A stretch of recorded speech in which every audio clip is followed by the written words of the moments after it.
atheists, agnostics, long-haired weirdos, short-haired weirdos, vandals, hooligans. The government, hug the government, love the government, hug the government, love the government, hug the government. Welcome to The Politics Guys, a place for bipartisan, rational, and civil debate on American politics and policy. I'm Northern Kentucky University political scientist Michael Baranowski. I'm joined today by my conservative counterpart, Oklahoma Christian University political scientist Trey Orndorff, as well as a new voice on The Politics Guys, and today my other conservative counterpart, University of Austin economics professor Tim Kaine. Tim and Trey, welcome. Great to be talking with you today. Thanks. Great to be here. And so, I love to do Mike Trey episodes. So. Yeah. And so, Tim, I thought because listeners haven't heard from you before, you could just tell them a little bit about yourself, just so they know that you're not some random guy happened to see at Kroger, said, "Hey, do you want to do a podcast?" You actually have some pretty serious credentials, I think. I don't know. Anyway, so Tim, see me. Right? Yeah, I grew up in Ohio. My dad worked at Kroger, so I was there for a little bit. He was stocking shelves when I was a little kid. So, yeah, I served in the Air Force, left Ohio, went to the Air Force Academy, was an intelligence officer, really loved it. Cold War ended, and I went back and got a PhD in economics. So I've been more of a think tank scholar and worked at a handful of think tanks, worked for Congress. But I've been, for the last 12 years, at Stanford at the Hoover Institution, and then just moved down to help launch a new university called the University of Austin, or UATX, or if you want, Austin University. It's not UT. And it's meant to be a really special place where we don't care about students' race. We don't read their essays. We don't care about their ideology. We just are trying to find intelligent kids judged on their own merits. We don't have cell phones in classes. Everything's done in a seminar style. So, being part of a startup university has been a blast. I will tell you my bona fides for politics. I've written a few books. One's about, most recently, called The Immigrant Superpower, and it calls for greater legal immigration from a very conservative perspective. And I ran for Congress. I don't know if you guys even know this because it was so short-lived, but back in 2018, I was featured in the New York Times as like a Republican from the Republican wing of the party. The old school Reagan Republican lost in a contested primary. Yes, I do. Yeah. So it was, I was trying to imagine it was the middle of the first Trump term. All the other candidates were being as Trumpy as possible. And I certainly supported the president's agenda.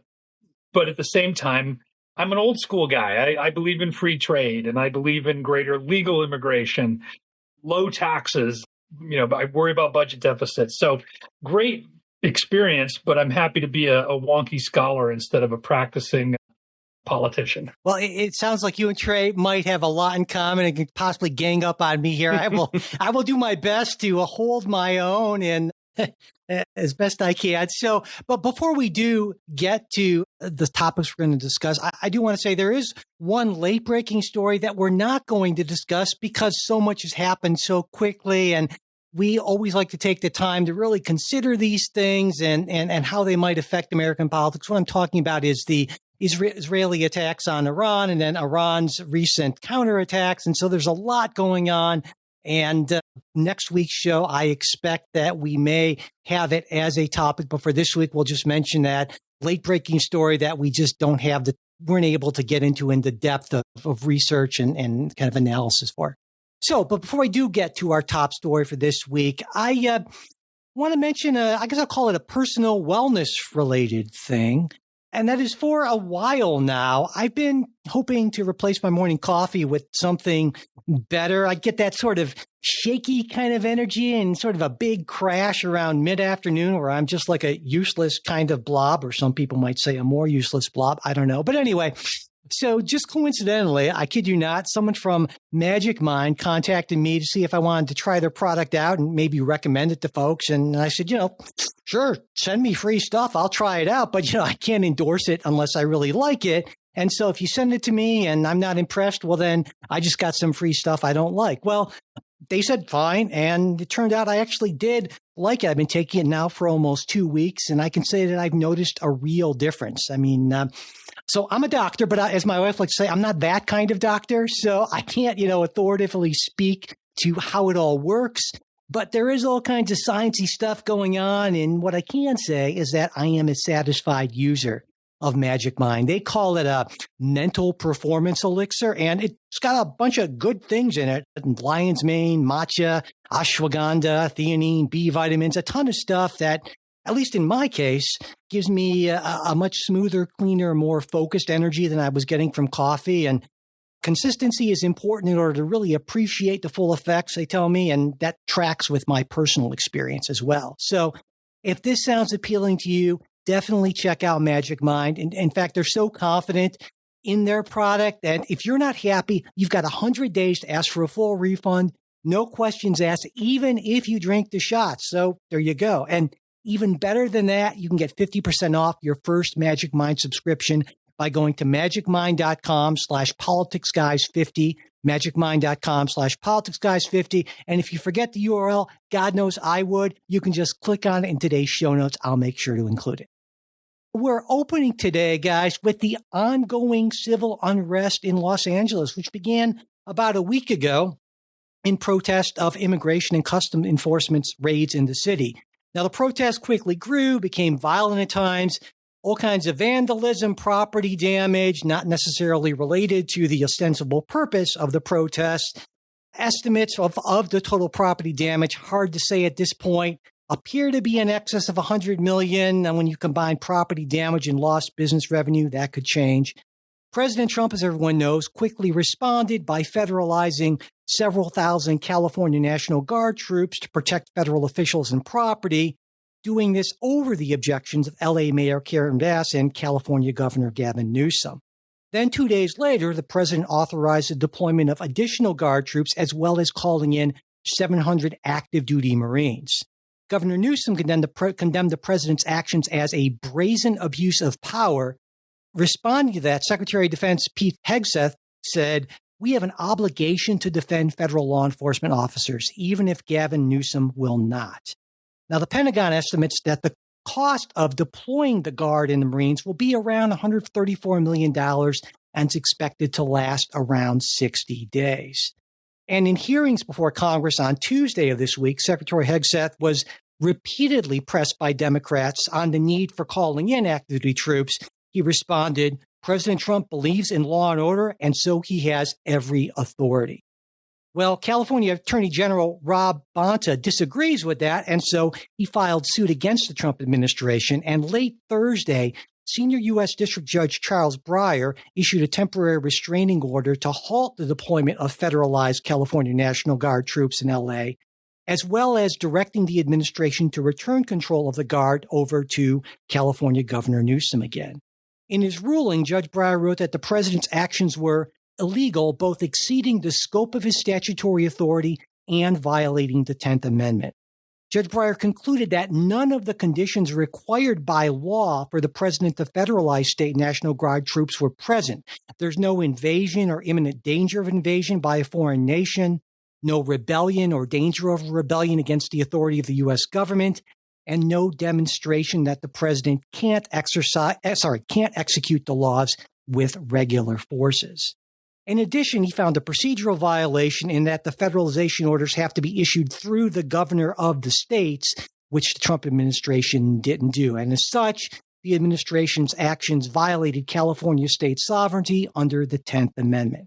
Now, the Trump administration immediately filed an appeal to the Ninth Circuit, which agreed to stay Judge Breyer's ruling while it reviews the case. So there's a lot there. That was my shortened version, and I'm sure I left some stuff out. So why don't we, Tim, you're our new guy. Why don't we start with you? What do you think about the protests and the response by, well, everyone, the Trump administration, California officials? Start wherever you'd like. Sure. I guess so. I'll jump right away to what are the politics of this. And I think it's a huge mistake for Democrats to be siding with protesters, especially when the Democrats talk about a foreign invasion. You've got, burning cars. You've got so much looting and damage. These aren't protests. They're just riots. And the mayor, instead of worrying about her people, very Democratic mayor of Los Angeles, is, basically calling for rebellion. And you've got an individual on top of one of these burning cars, this famous photo, waving a foreign flag. If that's not a foreign invasion, guys, then let's just give up. I mean, it's a terrible look for the Democrats to be on the side of rioters that are hurling. And in this day of video, remember how the video that started all this, of how it warped our society, of Rodney King being beaten by LA cops. Well, now we've got video of people hurling cinder blocks and large stones down on highway overpasses on cops that are just fleeing for cover. It's a terrifying look, and it's a bad look for Democrats to be siding with this. Trey, what do you think? Listen, I think there's a couple of things. This is Tim went to politics. I don't disagree with you, Tim, on the front that, yes, I mean, that image is iconic. And as a political communications scholar, I think that that's going to be a dominant frame that's happening here. We talked about this on the Discord with some of our paid listeners, our subscribers. And yeah, I mean, it's a terrible, terrible optic. And you're right. I mean, so if we have that kind of famous moment. We have now the moment of the bricks coming down on the officer. So yeah, I mean, absolutely, as a politicking moment, I can't disagree with you in terms of those frames. But I'm going to have to disagree a little bit in the fact that, yeah, I mean, just because in this particular protest you have somebody waving the Mexican flag, that does not make it a rebellion. That doesn't make it some kind of invasion. And so to suggest that, I mean, by that kind of logic, the next time we have a bunch of Confederate flags wave, we'd have to assume that we could call in the Marines. That's where I would take some issue here is not so much on the image side, which I think, Tim, you've laid out that really well. I think where I'm going to take a little bit of a different view here is to say that then rises to the level of bringing in Marines, that rises to the level of having the statutory requirements to bypass the governor. That seems tenuous at best to me from my conservative perspective. I think where the challenge, if I can jump back in, for the Democrats, for Newsom is, guys, if you were able to control this on your own, then we wouldn't need to have federal troops. But the state has refused to enforce the law. They're basically tacitly saying there's no such thing as illegal immigration. All immigrants are welcome. The idea of a sanctuary state, sanctuary cities. So it's even with the U.S. National Guard being federalized, the state National Guard, you still have this much chaos. You have to think how much worse it would be if the Guard weren't there. And I do think, but let's talk about the Marines a little bit. The Marines are there not to quell riots, but to protect federal buildings. So it's definitely, tiptoeing, I think, maybe even over a line that hasn't been crossed before.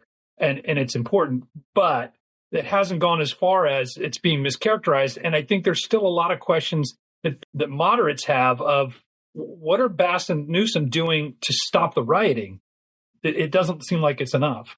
Well, I mean, I don't disagree. So for example, I think one can be critical of Newsom's policies without then taking the next suggestion, which I think goes beyond our constitutional scope, which is to say, okay, well, if a governor does things that we disagree with in terms of policy, ergo now the president has an additional amount of power. Because in this particular case, right, if you're going to, as you rightfully mentioned there, right, if we're going to use the state National Guard, that has to come from the governor. It didn't happen. Now, we might say that that's bad policy, and I don't disagree. I think we would agree on that. I think that was bad policy. But nonetheless, that doesn't change then the constitutional requirements on the other side, which would be to do that anyway. But I think the reason it's happening is precisely what you're suggesting here is that it's an easy chance for the Trump administration to have a winning picture. And so I understand that, but what constantly frustrates me about the Trump administration is the desire for particular outcomes, the legality of it be disregarded. And this feels like this is in fact an example of that. And as Justin and I were talking about last week on the show, the Article 2 formation of our president in the United States is such that precedent plays a huge role in the power and the scope of presidential power. And so even you were noting there, maybe it's gone a little too far. But I think that's a consistent problem I have with the Trump administration. And you do that time and time again, and you create new precedents that are problematic on that front. So I deeply agree with you, Tim, in terms of the vision and what's happening here. I understand it as a political win for the Trump administration. I think we have agreed policy wise in terms of, yes, I think you need to maintain order in your state. But just because a state doesn't do what we think they ought to do policy wise, doesn't change the constitutional mandate for presidential power to intervene in these different kinds of ways. I don't have anything more to say to this, but I think what's fascinating, guys, is this has now already tipped some other dominoes, right? So we had the senator from California, Padilla, was handcuffed, my God, by basically he was storming an event that Secretary Noem was having, the Secretary of Homeland Security, and it's very confusing. What do you guys think of the implications of that politically? I still think this blows back bad on Democrats. I'm not sure, but it feels like they're more becoming the party of disorder and chaos. Two, you've got this big parade coming up, and I think what's it called, a No Kings event. What do you guys are there going to be bigger protests and more violence? Is it going to spread nationwide? But three, let me ask, does this help or hurt the presidential candidacy of California's Governor Newsom? I think it hurts it. Well, a couple of things there. For one, on the Padilla thing, I think unlike probably most folks, I decided to watch the entire thing from the beginning of the press conference, so I just wouldn't see that very strong image. And talk about good images, the image of United States Senator being forced onto his stomach by 3 security agents and handcuffed. That's a powerful image. If you want to talk about an image of the jackbooted thugs of of MAGA, well, there you go. Boom. Great image, but it was a bit, I agree with Republicans who say, oh, come on, if you watch the whole thing, he clearly wanted this to happen. He goaded them into doing this, just like, by the way, the Trump administration was playing the same game with the protesters. They definitely wanted this. They definitely goaded them into this. And so, but yeah, overall, I think that being against law and order is going to be a losing position. And Newsom wasn't going to win the nomination anyway. I don't care how many podcasts he runs or anything like that. The guy's dreaming. But wait, I thought podcasts were the key to power. Yeah, that's right. It's true. My massive power does largely stem from podcasting. But, on the legal authority thing, I think this is an important point because I think that the Judge Breyer in this case makes a good point. You say there are one of these 3 conditions has to be met for the president to do what he did.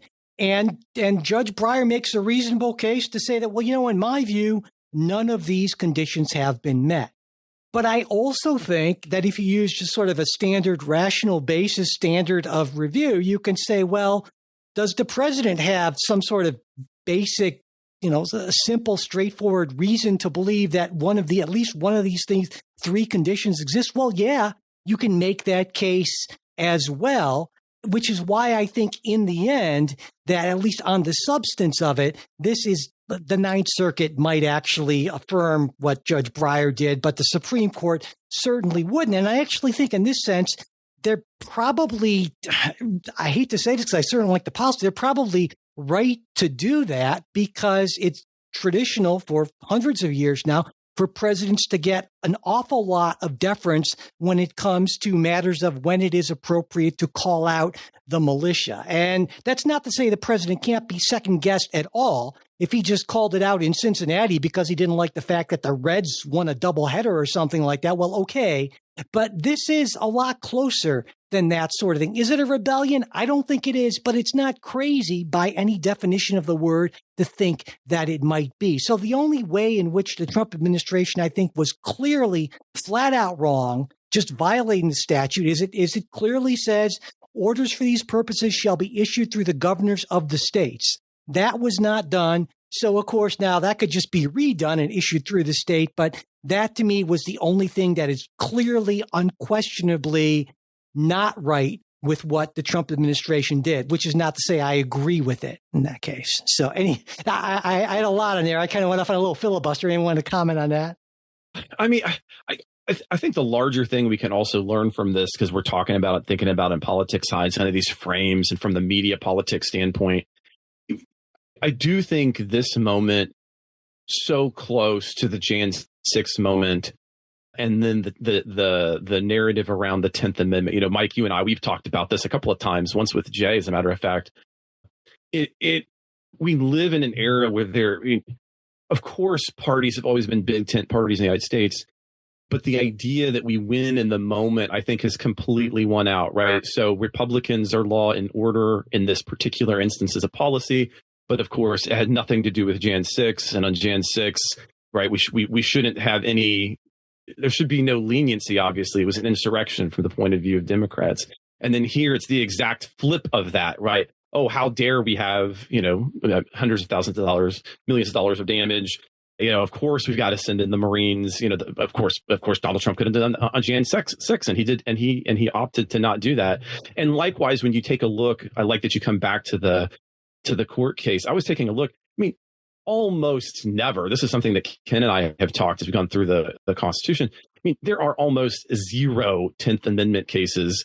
So to suddenly have, to suddenly be pinning things on the 10th Amendment, woohoo, I want to say in a way, but at the same time, this moment to me really marks the beginning of kind of the end of there being a consistency to our parties, and not just the parties, but those positions. We live in a post-truth age, or maybe we've long gone beyond the post-truth age. We're now almost in the we're in the era of where it's the last 30 seconds. And that is the image. That's the narrative. It's as long as we're going to be on that Instagram reel. Okay. Yeah, I'm a big fan of the 10th Amendment. So I'm, I get super excited. Like, yeah, we need more sovereignty. We need more independence, except maybe this one case when it comes down to a real law and order issue. And you do have millions of foreign immigrants who've come in and they're flying foreign flags. I mean, it doesn't seem to me, it feels like that standard has been met.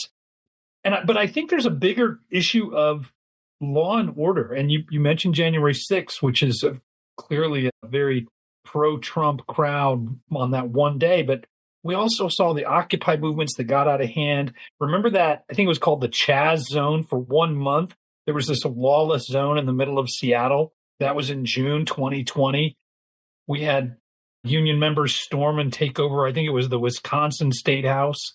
So the lawlessness, the violence that seems to be increasingly tolerated, I think Americans are not, they've had enough of it. And so they're going to emotionally be with the president, as long as he's not clearly, like gunning down American citizens.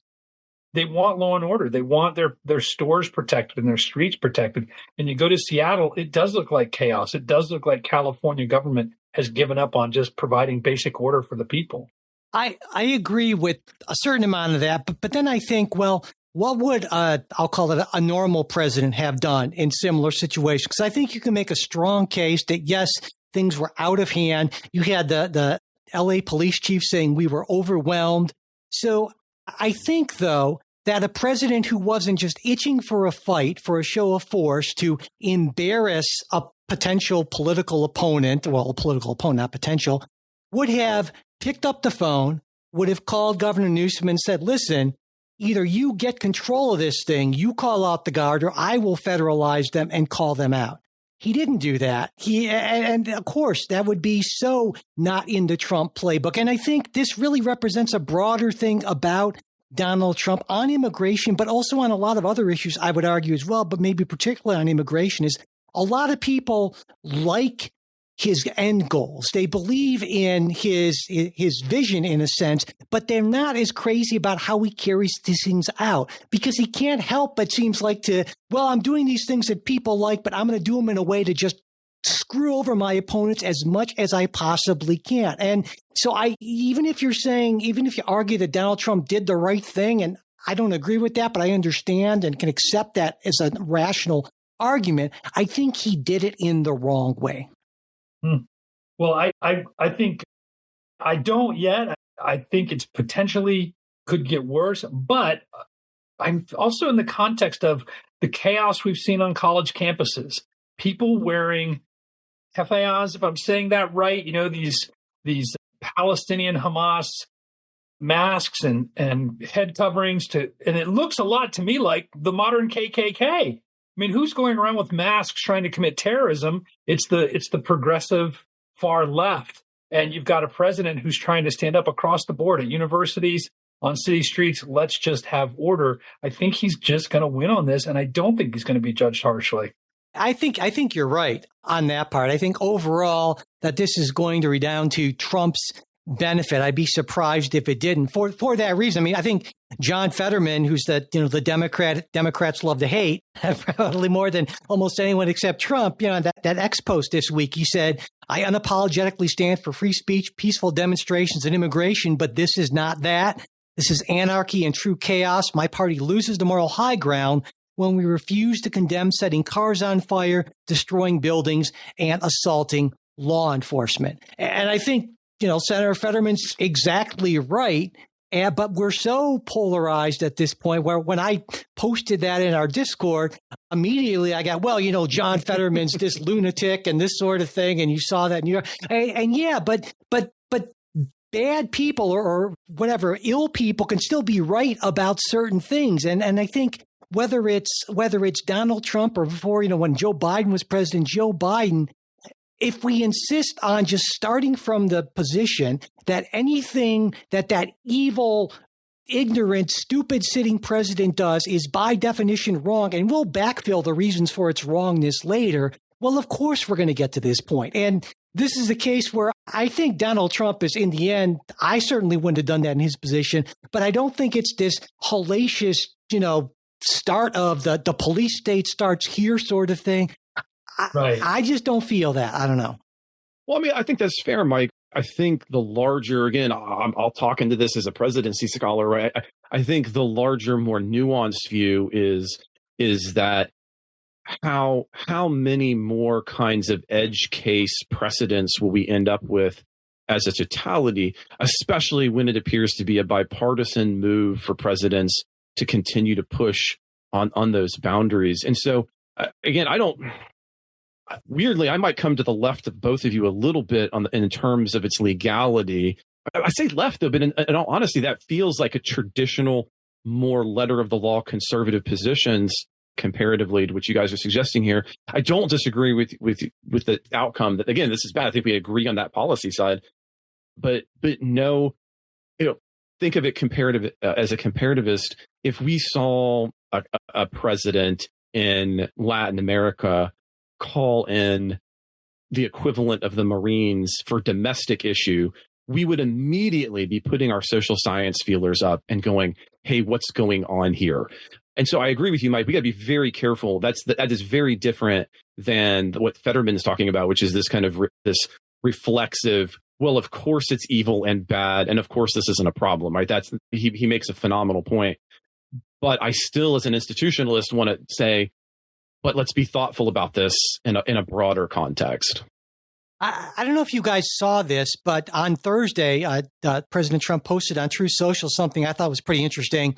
He wrote, our great farmers and people in the hotel and leisure business have been stating that our very aggressive policy on immigration is taking very good longtime workers away from them, with those jobs being almost impossible to replace. And the end of the post saying change is coming. And to me, this is why I'm glad you're here today, Tim, especially as an economist, because it just seems to me, if you look at it from an economic standpoint, that if Donald Trump does everything, or at least if Stephen Miller does everything that Stephen Miller wants done, which he seems to be much more aggressive on this than Trump, this is really bad economic policy, it seems to me, especially in areas like hospitality, construction, agriculture. I've seen construction, agriculture, undocumented workers like somewhere between 12 and 14% of the entire workforce. And from the data I've seen, if you actually add up all these direct costs of deportation operations, loss of tax revenue from undocumented workers, inflation you get from those sector-specific labor shortages, you're looking at like hundreds of billions, probably in terms of GDP growth, a slow GDP growth, probably losses of $1 trillion or more. That's just crazy bad policy. At least as a non-economist, it seems that way to me. Tim, I wanted to get your view on that. It's funny when you write a book on a topic and a few years go by, I feel like I need to get my own book and go, what did this guy say about it? Because I can't remember all the good arguments for immigration. I think my position has been, just do the math. immigration is just good for the economy, whether it's legal or illegal. It's hard to make that case. But then it's the political and the cultural things where you start to get some problems. So yeah, of course. Here's what I think is interesting, and I'm just going to sort of dodge digging more deeply into it. I don't believe immigrants steal jobs. I don't believe the technology steals jobs. I don't believe AI steals jobs.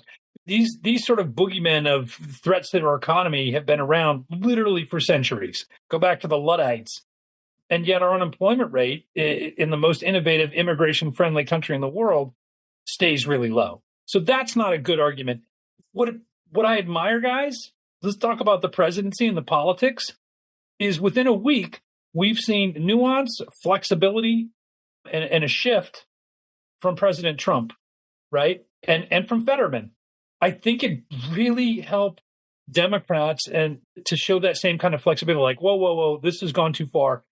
I think Gavin Newsom would get a second look from Republican friends of mine if he said, you know what, I was wrong. This is not a protest. This has gotten way out of hand. I mean, wow, that would change the narrative. That's basically what Trump just did. He's like, hey, whoa, these are hardworking. Basically said these are hardworking illegal immigrants who are helping our farms. That's kind of an amazing thing. And if Democrats are going to mock it, they call it taco, they're going to get crushed by tacos because he's showing more nuance and flexibility. At least rhetorically on Truth Social, as it remains to be seen how that will play out in terms of policy. But at least I'll give him credit for at least recognizing that this can be problematic, because he did specifically call out his own administration's aggressive policy here. So that's not nothing. Trey, any other thoughts on this? No, I think we've covered. One other thing before I almost forgot, guys. Sorry, I had so many thoughts on this, and I said to Kimberly last night, I know I'm going to forget one or two things, probably half a dozen. But when I was thinking about these protests, because to me, I feel like the progressive left keeps on falling into these traps that Donald Trump sets, and I just face plant. Why? When I think about how protests ideally might work to gain that public support, it would be I envision like the passive resistance movement and, in many of the civil rights movement protests, where you want to make the other side look to be the lawless thugs, right? Putting the dogs or the hoses on you, or arresting a bunch of people who are just sitting there doing nothing. But as soon as you pick up start passing around the cinder block pieces to throw at cops, what Fetterman says, you lose that high ground. And so I honestly don't get what they hope to accomplish. No, and let me thump on that drum, because some people now on Twitter are saying, "Oh, well, those are just false flag, MAGA guys pretending they're protesting people." No, this was a highly organized, logistically detailed operation to create chaos. That's what makes it weirdly scary, and I'd like to see some more unity among our political leaders calling it out. Well, Mike, you make an excellent point, and I think it comes back to, and we've talked about this on the show before, Trump, either by design, maybe this is, he's good at it, or maybe his personality type fits into it. He manages social media in a way that I don't think that the left was prepared for.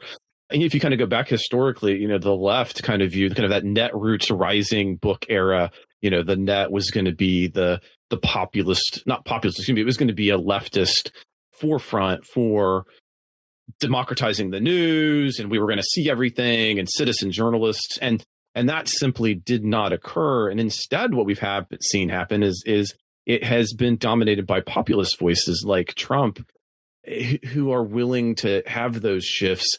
And so, no, I don't think it's uber surprising that you don't have that kind of what you're suggesting would have been more successful, because I just don't think yet that in the mainstream, the effects of social media, we use it all the time, but I don't think the average person is yet there. And so as a result, you get those faceplant moments is the short version. I don't disagree with you. Well, go ahead, Tim.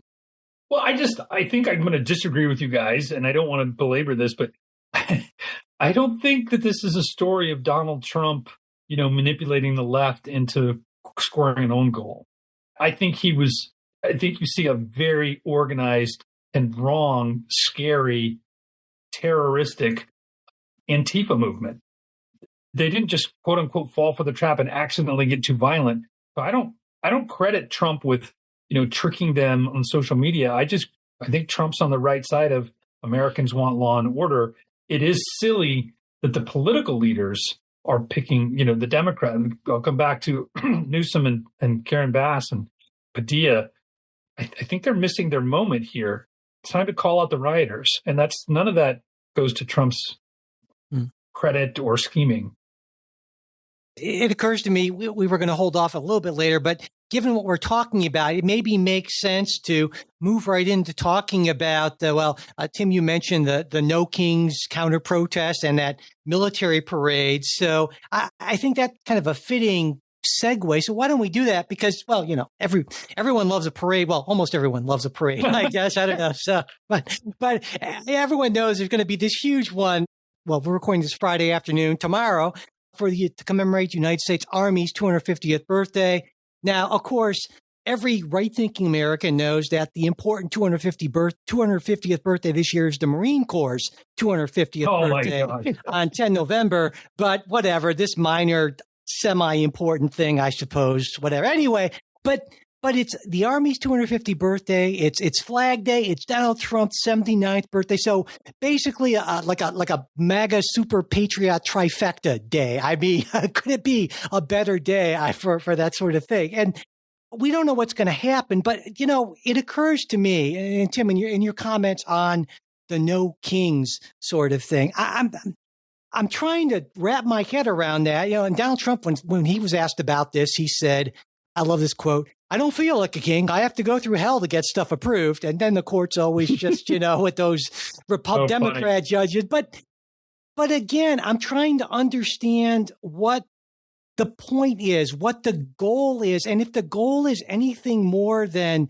revving up the base, that's great. But we had a really revved up base, I thought, in 2024. And that wasn't enough to get Kamala Harris over the top. In fact, Donald Trump manages to win the freaking popular vote. And so it just seems strategically so stupid. I feel like I got to be missing something because there are a lot of smart people who are involved with this. And I got to say, I don't get it, guys. I don't know if one of you guys can help me out with this. Well, I'll just take back what I said. I mean, as far as trying to goad people into being upset, maybe this military parade is a masterstroke by the president. My Army buddies just love it, right? They think this is really cool. They it's respectful. It's something that America hasn't traditionally done until we've, won a big war, like the parades at the end of World War II. But yeah, there's been a lot of service and sacrifice, particularly by the Army as an Air Force veteran in for the last 20 years, 25 years in Iraq, Afghanistan, and elsewhere. So it feels like it's due. I did not know it fell on Donald Trump's birthday, so that was a surprise. But again, I feel like there's this left worldview that the way to affect change is through protest. And I just don't think that's right. I think it's through legislation and good policy. There's been a whole generation of kids who go to college where the grades are inflated, so studying is not why they're there. Oh, it must be we're here to protest together and feel like we're moving the needle, and you're not really. You're really alienating folks when you interrupt traffic. So but I'm worried, guys, if this No Kings thing turns violent, right? So it gives a pretense for more of a military crackdown. Well, I certainly appreciate the fact that they made the conscious decision to not schedule one of those protests for Washington, D.C., specifically to try to avoid any sort of a clash, which that sounds like a smart idea. But again, Trey, what do you think? What do you see the strategy as being here? Well, I mean, there's a couple of different reasons you might have protests. And one is, I think Tim makes an excellent historic point, whether you like them or haven't liked them, this kind of protest has long been a staple of left politics and democratic politics. I mean, again, and in many ways, historically famous, right? We have crossing the bridge and we have the civil rights movements. And you can't help but see that. I think the problem, though, to return to earlier comments I was making, was that I don't think those kinds of moments, even if they're peaceful, are going to hit the same way that they did in the 1960s, the 1970s, in part because of the communication environment in which we exist. So no, I don't think they're going to be successful on that front. So then you ask this really great question. It's similar to a question we had a long time ago. Well, if campaigns don't matter, then why do all these practicing politicians spend so many millions of dollars on them, right? You know, and I think the answer here is you are not. I mean, no one, we recognize, protest things this moment. There is no way that any of this has an impact on any kind of election cycle because we're too far out.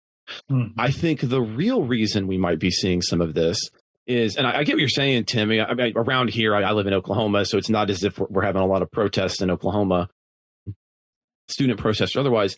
But these are good moments to try to get people looped in to being part of a process. And one way that you can identify if people are more likely to become involved more deeply is are they willing to show up to something? Will they be there? Will they give you your cell phone number? Can you get them? In other words, those in real life moments. If I had to take a guess, again, I haven't gotten paid to do this in a long time, but if I had to take a guess, I think these kinds of events are more about facilitating work, networks, information on databases on people who you can activate and continue to activate as you then get closer to an election cycle. I don't think the goal is to make any changes here. I honestly think it has more to do with bringing people in, seeing who might be interested and putting them into your lists. I mean, again, go back to Hillary Clinton and Barack Obama. I mean, there's this wonderful little vignette early on when, you're finally starting to see cell phones in the Obama administration, or excuse me, the Obama campaign. It's not the administration at that point. The Obama campaign is doing these cell phone blast lists for people. And Hillary looks to her staff and says, are we doing that? And they're like, why would we have people's cell phone and email addresses? That's dumb, right? I think it's more of a moment like that. That would be my guess. But of course, again, I don't get paid for that anymore, so I don't know. It's a guess. I like that. If I can jump in, that these protests are really more about team building. Okay, but they harken back to when they advertise. Well, it's like the Freedom Riders and sitting at lunch counters down in the Deep South that were racist. The thing that people forget is media was new then. So television images of the overt racism in the Deep South were, open people's eyes. It was about, you had a protest, you crossed a bridge to open people's eyes that they could see things on the news. That's a bygone era. We're overwhelmed with imagery now. We don't need No Kings protests and Occupy movements. I think they're just very ineffectual. So maybe it's team building and excitement. Certainly Trump's politics are about the rallies, right? And showing enthusiasm and excitement. But call me skeptical. I just don't think they're doing what a lot of kids think they're about. It's just, and again, I say this as a professor, I wish universities emphasized scholarship and study and actually reading books, which has been cut in half from what it was a generation ago, instead of going around and making posters. And it's very. I'm going to promote my own school, Tim. We need to get together. I mean, here at Oklahoma Christian, I think we're still reading the same amount of books as we might be a little different. I don't know. Someone's reading the books. Maybe you're reading them, Trey, but I don't know if the students are. But some of them at least. It just seems to me that even if this is a really successful recruitment and team building sort of thing, you got to ask what sort of team you're building. And the end, presumably, would be taking political power by winning elections. And if a lot of your team members believe that it's a smart idea to counter-protest a military parade, and it's a smart idea to stand up for protesters who I would say a majority of Americans see as violent, well, then you're going to lose. And so maybe you have a great team, but you're not going to win the election. And so congratulations on your purity and your energy and all that. And go ahead and pat yourself on the back as J.D. Vance wins in 2028 or something. That's why I get so much more upset at my side than at your guy's side, because I expect more from my side, and they just keep on disappointing me. Ever since Obama left office, I've just been a bummed out guy. So anyway, any other thoughts on this, guys? Okay. I'll say this. I made a little line earlier because this notion of the left's argument that Trump's a king, that he's the dictator, and my God, how many Hitler references are we going to get? But if the Hitler's rise to power was through violent protests, so you see who's doing the violence, who's doing Kristallnacht on Sunset Boulevard. It's the left that looks a little bit more like a scary movement to me. And I know conservatives are just tired. It's like, come up, Hitler or racist, guys, come up with some new argument, because this one I don't think is effective. And there is a movement out there. Let's do a little shout out to the abundance Democrats, these people that are saying we need a new message. Let's make government more efficient, and let's maybe get serious about budget deficits and efficient taxation. So there is a serious Democratic opposition. It's just not the one we're seeing in the streets.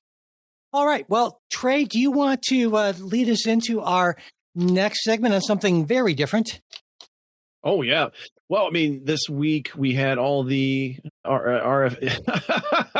RFK Jr. things. And so, yeah, let me get us started on that. So on Wednesday, we finally had 8 new members by RFK Jr. named to the vaccine advisory panel after earlier in the week he had fired all previous 17 members on Tuesday. He actually issued an op-ed in the Wall Street Journal arguing that the goal here, the reason for the firing, was to restore trust in health agencies. He argues it has nothing to do with misinformation or anti-science attitudes or biases, and everything to do with which was, in his view, clearly a rubber stamping body that has never stopped a bad vaccine. So we have a couple of items, gentlemen, I think we really need to consider. One, why this change, why this moment? Do we accept RFK on his word here? Because there's some interesting questions there. And then 2, what about the specific members themselves? I've delved into each of them in some detail, so I'll go through them a little bit just briefly here. We have Martin Kulldorff. He is a biostatistician who has served on certain kind of safety subgroups. He was most recently fired from Massachusetts General Brigham for refusing the COVID vaccine. Next up was Robert Malone, who made contributions actually to the mRNA vaccine technology, but then began to spread some overt kinds of lies about COVID and mRNA shots, including, as Axios and the New York Times reports, claiming that he was in fact the sole inventor of them. So there's some weird inside baseball things there as well. He has also suggested recently that the deaths from the measles in Texas are not actually from the measles, but due to related medical errors. The measles is not deadly. And then we have Cody Messner, a professor of pediatrics at the Giesel School of Medicine. Not a lot to be said there on that front. We have Levy, a professor of operations research who has advanced ending all mRNA vaccines, and on social media has said that they, quote, cause serious harm, including death, end quote. And then we finish up with Vicky Pebsworth, a nurse with a PhD in public health, but she is also a board member of the National Vaccine Information Center, which is actually an overtly anti-vaccine group. So I'm not trying to label them. That's just what they are. And so, gentlemen, so one of the things kind of behind closed doors this week has been, well, we need to have fewer of them. We actually are coming up on the next meeting for this group. And currently on the agenda is potentially removing some long-standing vaccines that go way back until, at least in RFK Jr.'s position, until there's better science on them. But that begs a lot of questions. So again, we have these 2 questions. We went from 17, we come down to 7. Why is that? That feels a little stacked, in my opinion. And then 2, thinking about this doesn't appear to be just a random sampling of scientists potentially, but maybe some particularistic ones. So gentlemen, who would like to start? Maybe, Tim, why don't you start us off on your thoughts? Well, okay, this is going to sound horrible, but I didn't even know this government body existed. I mean, I'm someone that thinks our government's way too big and bloated. So I heard about it, and I'm impressed, Trey, that you did this much research. Don't know, I can't speak to the veracity. I don't want to, agree or disagree. Oh, I totally understand. It's all good. Yeah. But it just strikes me. I'm like, I'm not so sure this matters. Like that was the question on my mind. Certainly RFK's quirky. I think vaccines are a great innovation that have saved a lot of lives. But the idea that the pearl clutching that I'm hearing, that this is going to hurt the credibility of the federal government's health policy on vaccines, like, it was shattered by what happened when with COVID, telling people they couldn't lay in the sun outside and be within 20 yards of somebody. I experienced these things personally. All Americans experience this insanity. Fauci sort of shattered the credibility of government health experts. So I don't know. Does this make it worse? Does it maybe lead to trimming down the size of government advisory panels and trusting? Well, I think you bring up a good point, though, that it's worth pointing out. This is something I know about. Let's talk about it just a little bit, and Mike, we can turn to you. The reason this particularly kind of not always in the sunshine board, it is kind of important for average Americans, is their decisions about vaccine safety inform what happens for healthcare providing agencies. So, for example, I'm not suggesting, I want to be very clear, right? I have no idea what they're going to do. But for example, if this board said, actually, we want to get rid of the measles, rubella, mumps childhood vaccine schedule, what that means is that families actually wouldn't be able to purchase it because it would no longer be a part of their healthcare packages. So there are ties between what you can have as a part, because those decisions by healthcare companies are determined by law, by what's being approved by some of these agencies.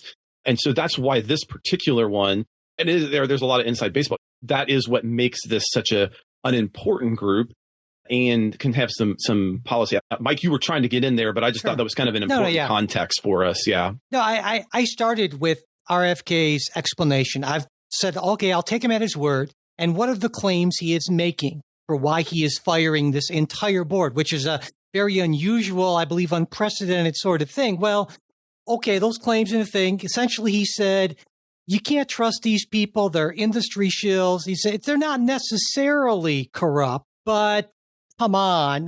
And so, okay, he said he presented some evidence for this, but I dug into some of that. So he claims conflicts of interest that are affecting decisions. But the studies, the reports he cites about that presumably demonstrate that are old. The latest is based on data from 2007, so 18 years ago. There's no evidence he provides on current conflicts of interest. In fact, ACIP members, that's the board, have to disclose all conflicts at the beginning of every meeting, prior to every vote, and you can go online to the HHS website and see a record of all of this. So this idea that this is some secretive, conflict-ridden rubber stamps, it doesn't meet just the basic smell test. And so if he's not doing it for those reasons, why is he doing it? Well, sure, he believes that we're too pro-vaccine, that the government is too quick to approve vaccines.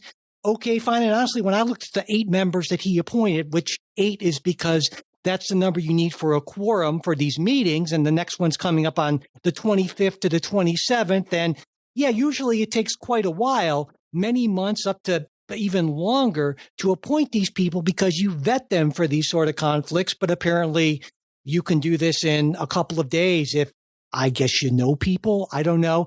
But this just seems so incredibly slipshod. The reasoning seems very, very weak. If you're going to make a solid case, geez, you should be able to do a better job than this, because it just kind of stinks. Tim, any responses to that? Not really. I mean, I think Mike makes a great point. And I do feel like if there's too much overreach here by RFK, you might start. Let's look first to the other health officials, the head of NIH, Jay Bhattacharya, because if Trump thinks something's going well and the public doesn't like it, he'll cut ties pretty quickly. So what you guys are saying sounds a little alarming to me. I want to hear what the other folks that I do trust in the health sphere say. And certainly one person who was concerned is Senator Cassidy, who's also, as many folks know, a physician. And he was concerned even before RFK was confirmed, saying he wanted some assurances that he wouldn't go all crazed anti-vax. And RFK told him that he'd maintain the vaccine committee without changes. Cassidy says, after all this, he said, well, he hasn't broken his promise. It referred to maintaining the process without changes, not the people. I don't know. That sounds a little shaky to me. But Tim, I'm with you on this. I kind of want to see what they actually do at that meeting, and then we'll really get a sense of these things. But to this point now, it just seems like, well, RFK wanted his own. I won't say they were all anti-vax people, because honestly, of those 8 names that I looked at, I would say 3 of them maybe pretty solidly anti-vax. One who's kind of like, and there actually were a few who are pretty well respected in the public health vaccine community. So maybe he's actually doing what he thinks. This is hard, I think, for a lot of folks.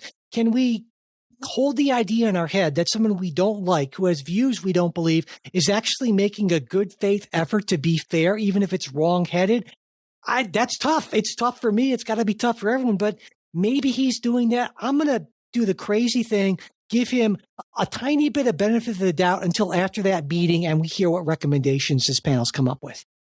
I mean, I think there's a fairness to that, Mike. I think the fundamental problem is that when you look at the body of RFK's work over time, he would have been he was not a good student. He would not be a good social scientist, right? He's not a good scientist. And I don't mean that an insult. I'm not trying to take a shot at him. I don't mean it that way.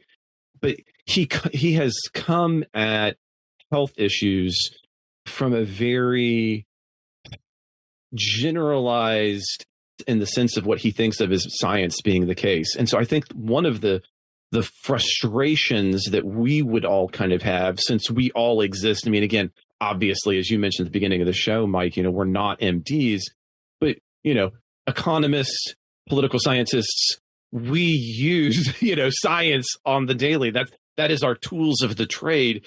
And so, we can slip into these kinds of disciplines, and that's not RFK's area. So I agree with you that I don't necessarily think that the intention is going to be overtly here to just like, okay, we're going to get rid of all vaccines. I am a little more worried than you are, though, on that. I think it is likely, given the timing of it, I would put a prediction on, I think something gets removed from the schedule, and I think that's the beginning of a longer term hope. Now, will they do it exactly the way that RFK wants? It's hard. Those are hard questions to ask, because you can't get into somebody's mind that way. But given that measles is on the docket, and the one individual here, and you're right, who's kind of that middle of the road, their middle issue is measles. That'll be a pretty good, I think, benchmark for what's happening. But and I say that again. I mean, RFK said, like, for one thing, you have to have double-blind studies, and the answer is, well, almost every vaccine does. There's a few instances in which they don't, but it's not that they don't because you wouldn't want to, but because it would violate ethical principles. And we're really getting into the weeds now. But so, for example, I serve on the Institutional Reserve Board. I'm the chair for our Institutional Research Board here at OC. And what people don't always realize is, both institutionally and wider, there are ethics standards to which we have to come up and stand. And sometimes our ethics prevent us from doing what we would ideally love to do, right? I see, like, I would like to do. Well, we can't actually do that with humans in certain kinds of cases. And I think that's another example of where probably this is an RFK who just doesn't recognize, like, okay, wait a second, all of these do. And the one that doesn't, it's not because nobody would want to do it, but it's because there are ethical problems to do it that way.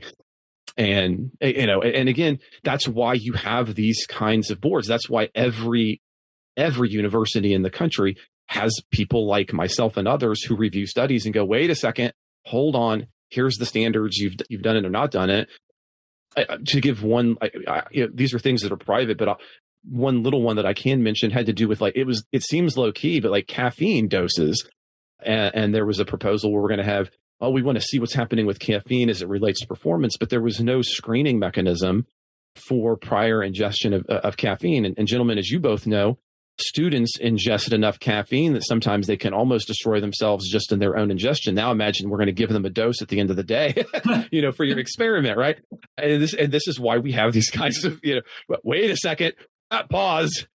And so, yeah, I think this is an example of where kind of RFK's popularized vision of what science is fundamentally different than what actually happens from people who are scientists. But But the thing is, at least to me, is that he's right about some stuff. And that's what makes him a difficult character for me, because I think he's right that many folks in government have gotten too close with some of the big pharma companies. And I think that, this idea of agency capture is, there's absolutely something to that. And there's always going to be that tension, because whether we're talking about the pharmaceutical industry, vaccines, whether we're talking about banking, the place where you're going to find the people who have the depth of knowledge to understand enough to be smart regulators or recommenders are typically going to be people who are coming from those fields. And so you have these inherent conflicts of interest. And so in a way, when he says, maybe it's a good idea to get some people on these panels who don't have all this background. Yeah, as a general idea, that makes a lot of sense to me, actually. And so he has some of these ideas, but then he just goes a little bit further and says something crazy. I'm like, well, damn it. You almost had me and then you lost me, so I don't know. Yeah. So I got to say, as an economist, one of the things, this being my first time on the podcast, is that so many of the things we talk about, I often, after working in DC for a long time, I just feel like, gosh, this is politics as entertainment. It's just, oh no, this crazy thing happened. And, even when it's important as vaccines. And I want to encourage people to get your kids the measles vaccine and on all those.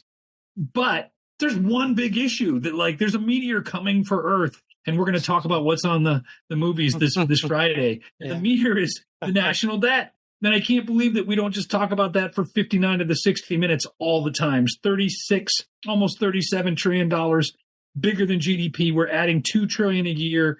We're spending more on interest on our debt than we are on the defense budget. I just feel like we get distracted by RFK. We all know he's, a little out there on vaccines. He's doing some good stuff over here. He fired this board.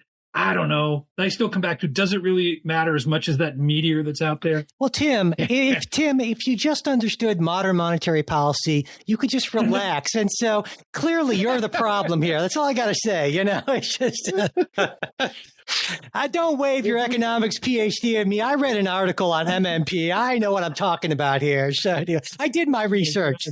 She read Theta Scotchbowl once in graduate school. So I heard this story and I was like, oh, they went from 17 to 8. Sounds good. Cut down the overhead. That's a good policy. Yeah. All right. Do we want to move to some of the Musk things? That kind of hits what Tim's talking about here. We're at a point where we might want to just hold off on that for the midweek show. We have that. We want to talk about Trump accounts, which are kind of an interesting idea. It used to be called baby bonds. We can get into that. Some Musk stuff, and also some stuff about LLMs and democracy and teaching and all kinds of fun stuff like that. At least, I don't know, it should be fun. All that's going to be on the midweek show. We hope you listen to that. But I should also mention before we close today, just a reminder again, you can get 50% off your initial Magic Mind subscription. Just go to magicmind.com/politicsguys50. And I will put that in today's show notes as well, that link. I use it. I like it. And as far as I'm concerned, it is good stuff. But yeah, if you want to get in touch with us about anything, we'd love to hear what you think about, we know what you think about me and Trey at this point, but your thoughts on Tim, well, for better or for worse, right? You're stuck with us. But any of the stories we talked about, you know how to get in touch with us, probably a bunch of ways. Mail at politicsguys.com, Facebook or X. We always put links in the show notes.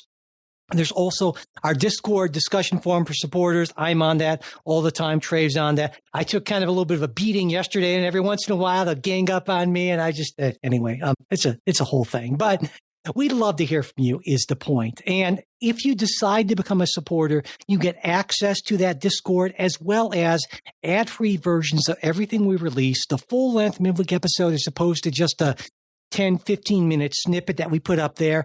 And so there's other stuff as well. You can check it all out. Just go to the support link. I have that in the show notes as well. Because again, if you're like me, you can't be expected to remember links. My God. I mean, I've got serious brain rot at this point. So, but if you do want to get that full midweek episode, not just that 15-minute snippet, but you're just not in a financial position to support the podcast, I totally get that. Just send me an email, mike@politicsguys.com, and I will be happy to get that set up for you. And whether you're a supporter or not, it really does help us with the almighty algorithms if you subscribe, rate, and review us on whatever app you're listening to us on, as well as sharing episodes on social media. And as always, before we go, a very special thanks to our fantastic executive producers, Wilma Moreno, Daniel Toe, Ryan Beasley, Don Oglesby, Derek Schmidt, Dakota Heath, Jason Chrysler, Dave Dean, Jeremy Larson, and Brian Matza. We'll be back with a new episode for you next week. We hope you'll join us.